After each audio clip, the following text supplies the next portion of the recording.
देखो, एक होता है अवसरों की बराबरी, एक होता है अवसरों की पहुंच तक बराबरी। जैसे कोई कहे कि यूपीएससी के एग्जाम में भारत में कोई भी व्यक्ति जो 21 साल और 30 साल के बीच में है या 32 के बीच में है और जो ग्रेजुएट भी हो गया है, उसको 6 बार आईएएस एग्जाम देने का मौका मिलेगा। ये बराबरी कौन सी है? आपने सैद्धांतिक बराबरी दे दी है कि कहने की बराबरी है। इसको बोलते हैं नेगेटिव इक्वालिटी, नकारात्मक समानता, यानी अंतरों का न होना नकारात्मक समानता है। भेदभाव नहीं है तो समानता है। पर आपको अच्छे से पता है कि भेदभाव दो प्रकार के होते हैं, एक तार्किक, एक अतार्किक। अतार्किक भेदभावों का न होना और तार्किक भेदभावों का होना, ये समानता है। इसलिए अच्छी समानता वो है जिसमें तार्किक भेदभाव हैं किंतु अतार्किक भेदभाव नहीं है। मसलन इसको मैं समझाने के लिए एग्जांपल ही देखता हूँ कि मान लो कि एक बास्केटबॉल का मैच हो रहा है, ये बास्केट यहाँ टंगी हुई है, खेलने वाली एक अमेरिका की टीम है, माइकल जॉनसन उसके कैप्टन है, जिनको मैजिक जॉनसन कहते हैं। उस टीम में जितने प्लेयर्स हैं उनकी एवरेज हाइट 6.5 फीट के आसपास है। इतने लंबे लंबे पेड़ हैं सारे के सारे, वो सब लोग ऐसे 6 पेड़ एक टीम में है। 6 होते हैं, 5 होते हैं? 5 होते हैं ना, 5 पेड़ एक तरफ है। और मैच है जापान की टीम से। ये जापान की टीम है क्योंकि जापान में जो लोग हैं वो मंगोलॉइड हैं और मंगोलॉइड की एवरेज हाइट कॉकेशियोइड की तुलना में कम होती है। और आपने लगा दिया ये यहाँ पर और कहा कि बराबरी है, गोल करो। अमेरिका वाला बॉल लेके जा रहा है, जापान वाले के आसपास से बॉल उछाल के ले जाता है, बेचारा पकड़ ही नहीं पा रहा बॉल को, और यहाँ ले जाके यूं उछला, ऐसे बॉल डाल देता है हाथ डाल के अंदर, और ये कितनी भी ताकत लगा दे पोल तक नहीं पहुंच पा रहा है। अगर आप चाहते हैं मैच बराबर हो तो दूसरा पोल यहाँ गाड़ो जिसमें टोकरी यहाँ होनी चाहिए, और फैसला इस बात से होगा कि एवरेज हाइट से उस जो टोकरी है उसकी दूरी बराबर होनी चाहिए।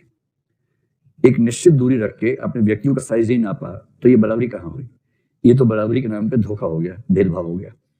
अब बताओ, अगर व्यवस्था ये हो कि भारत के कोई भी युवक युवती 21 से 32 में 6 अटेम्प्ट मिलेंगे, ये बराबरी है, धोखा है? धोखा है। क्योंकि कुछ लोग हैं जो शहरों में रहते हैं, कॉन्वेंट से पढ़ते हैं, उनके माँ बाप आईएएस हैं, बड़े अधिकारी हैं, वो 17 साल 16 साल के होते होते 12वीं पास कर लेते हैं, 19 साढ़े 19 में ग्रेजुएट हो जाते हैं, उसके बाद 1.5 साल पढ़ाई करते हैं और 21 में एकदम तैयार होते हैं कि एग्जाम दे और आईएएस बने। और दूसरी तरफ गांव का होरी, वो 28 साल में ग्रेजुएट होता है 2-3 साल वो फेल हो गया, 3 साल यूनिवर्सिटी लेट चल रही थी, वो क्या करे? 28 में ग्रेजुएट हुआ, तब अचानक कहीं सुना आईएएस आवाज सुनी पहली बार उसने, फिर उसने किसी से पूछा, इंटरनेट भी नहीं, उसने किसी से पूछा आईएएस क्या होता है। 29 की उम्र में पता लगा आईएएस क्या होता है, 30 में ये पता लगा यूपीएससी नाम की संस्था है, और तब तक पता लगा अटेम्प्ट खत्म हो गए।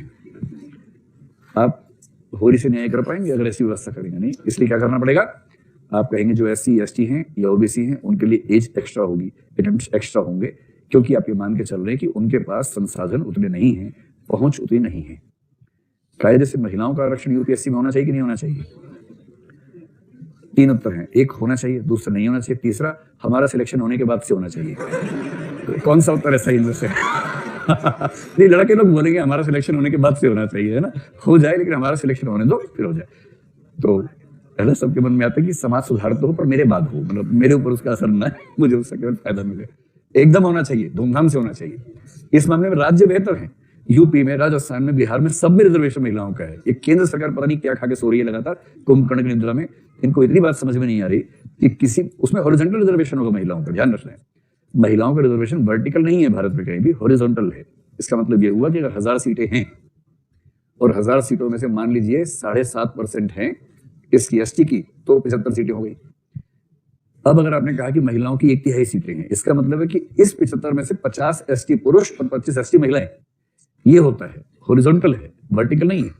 और वर्टिकल नहीं है का मतलब यदि कोई लड़की बहुत शानदार नंबर ले भी आएगी तो वो जनरल में ट्रीट होगी, ऐसा नहीं है।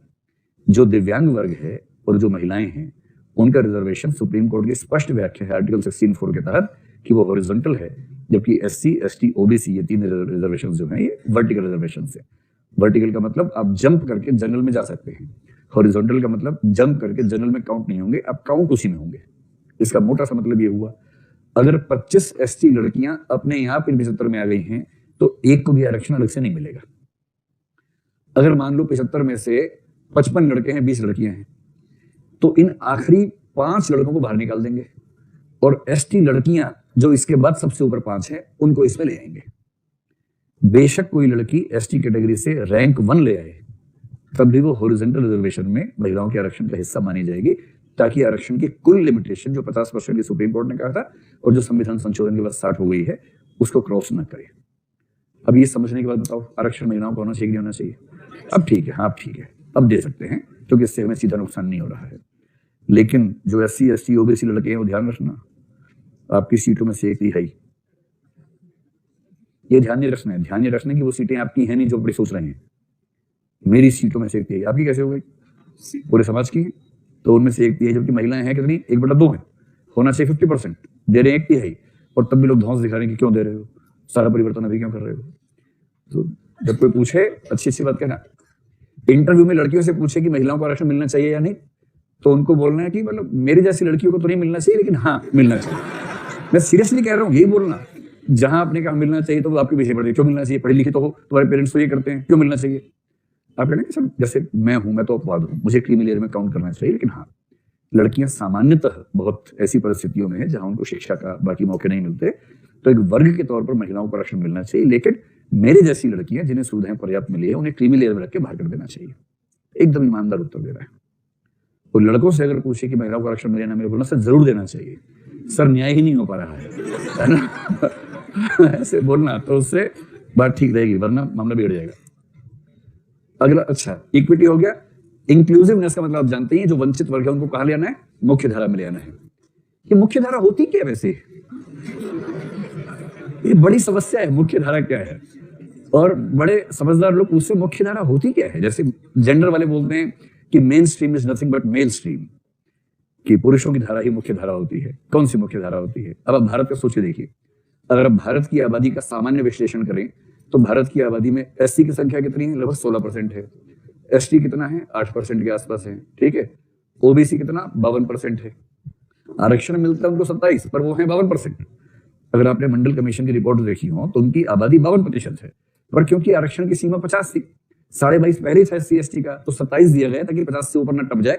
27% इसलिए मिलता है OBC को, वरना 52 उनका बनता है उस हिसाब से देखें तो ये हो गया 76%, तो ये हो गए पिछड़े समाज वाले। बाकी 24 जो हैं उनमें से महिलाएं आधी निकाल लीजिए, इनकी महिलाएं तो उसमें आ गई पहले से, लेकिन जो बाकी जनरल बचे 24%, उनकी महिलाएं भी तो पिछड़ी मानी जाएंगी ना भाई। तो वीमेन को मान लीजिए 12% के आसपास, ठीक।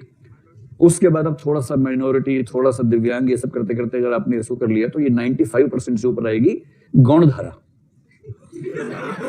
ये जो गौण धारा है ये 95% है, और मुख्य धारा में 5% लोग आते हैं।